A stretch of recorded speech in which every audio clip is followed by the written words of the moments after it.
El ple de l'Ajuntament de Cullera, celebrat este matí, ha aprovat els comptes generals dels últims 4 exercicis des de l'any 2008 per complir amb l'actual normativa que obliga a presentar-los davant la Sindicatura de Comptes.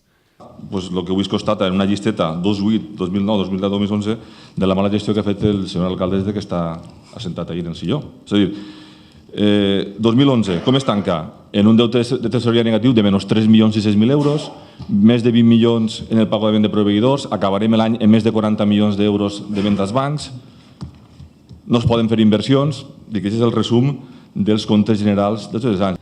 Nosaltres hem fet preceptivament el que tocava i avui ho portem a aprovació.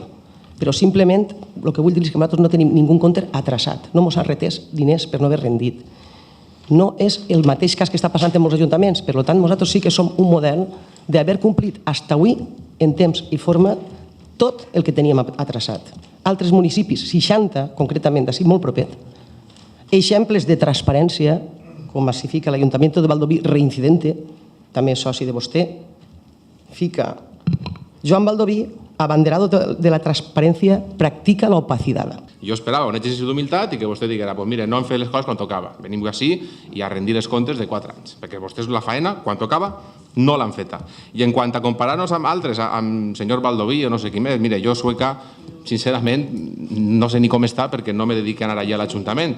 Jo sé com està l'Ajuntament de Cullera, que demana 21 milions d'euros en factures, que som els primers en deute i que, evidentment, estos casos que venim així avui a aprovar 4 comptes generals en un dia, pues ve a demostrar el caos econòmic que té vostè en el Departament d'Hisenda. Simplement això. A punt de finalitzar l'any, el pressupost de l'Ajuntament de Cullera continua sense tancar-se. Actualment es troba prorrogat des de l'any 2009, el que suscita les crítiques dels grups de l'oposició, que una vegada més han tornat a preguntar quan es tancarà. Bueno, a hores d'ara ja estan en els informes, estan fent els informes ja. El que passa que el ple passat, com es va celebrar en novembre, quan vostè em pregunta, jo no sabia que estàvem a 6 o 7 de novembre, pensava que estàvem en el ple ordinari d'octubre, vaig dir el mes que ve, però és que aquest ple fa 15 dies.